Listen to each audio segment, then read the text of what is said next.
صباح الخير على كل جمهورنا الكريم، ويتجدد اللقاء مع حضراتكم وفيديو جديد بأسعار مواد البناء لصباح التعاملات اليوم الأحد الموافق 3/3/2024. الأسعار فيها انخفاض ملحوظ. أحب أقول لك لو أنت حابب تبني أو تبدأ تشطب فأقول لك توكل على الله. دي الأسعار في المتناول، يعني لو نزلت ممكن تنزل 2000 3000 5000 وممكن ترتفع. محدش عارف الدنيا رايحة فين، ولكن بقدر الإمكان الأسعار دلوقتي مقبولة نسبيا. أنا مش بقول لك جيدة، ولكن هي مقبولة نسبيا. كل ما اتمنى حضرتك الاشتراك في القناه وتفعيل زر الجرس عشان تعرف جميع اسعار المنتجات في السوق المصريه بشكل يومي وبشكل مباشر. بص كده على القناه، هتلاقينا بننزل اسعار الذهب، اسعار المواد البناء، اسعار الخضروات، اسعار الفاكهه، اسعار الدواجن، مرص الدواجن.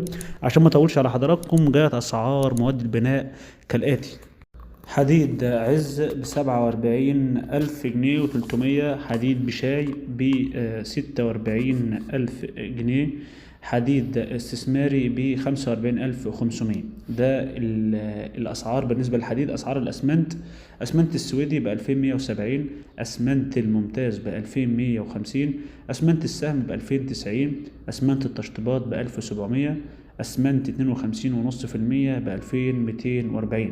أما بالنسبة لأسعار الرمل: متر الرمل ب90 جنيه، متر الزلط المكسر ب280 جنيه، سن مقاس 1.5 ب290 جنيه.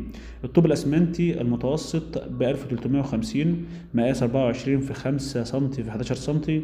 الطوب الأحمر ب1450، وطوب أحمر السداد ب1400 جنيه. دي أسعار مواد البناء لصباح التعاملات ليوم الأحد الموافق 3/3/2024. كل ما اتمنى حضرتك الاشتراك في القناة وتفعيل زر الجرس. دمتم في أمان الله ورعايته.